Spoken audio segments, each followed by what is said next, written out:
Some Omaha children are learning to navigate grief in a unique way after losing their loved ones before their time. Thanks for joining us. I'm Julie Cornell. I'm Rob McCartney. Some children are learning to grow up without their parents. Others are still trying to understand what took their loved one's life. They are in a grief group. As KETV Newswatch 7's Sarah Feely shows us, organizers of the group say they're targeting their trauma now as prevention. Sarah joins us live. The man who started this group grew up in North Omaha. He understands the pain of the community, especially since he was responsible for some of it as a gang affiliate years ago. He says a group like this could have intervened in his life back then too, so it's his way of giving back now. What do you want to do when you grow up?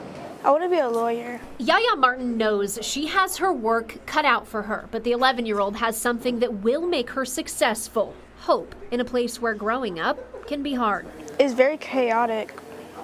Why?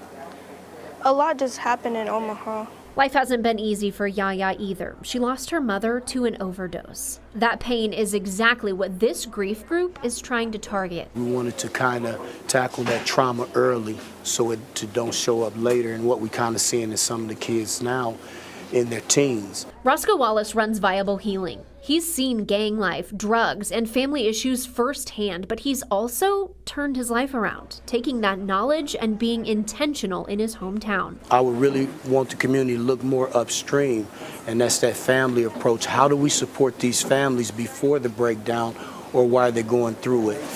Each meeting allows the kids to work through their grief in a healthy way. We come over here to talk about the people who died and to learn about new things. A garden allows them to learn skills like patience, as well as the more hands-on things.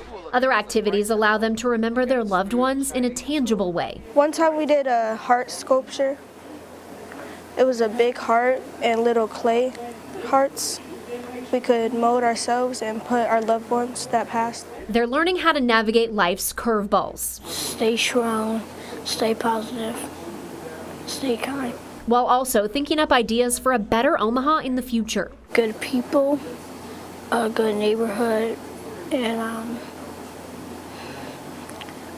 good places that when people's bored, they can just chill out. For Wallace, it's a preventative approach to community violence, making mentally strong children who will be good role models now and successful adults later. We just want to be there for support.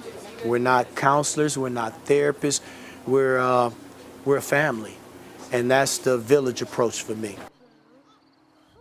The grief group is always welcoming families. There's a program for adults and teens on probation to help them navigate a better path. There's info on how to get involved on KETV.com. Back to you.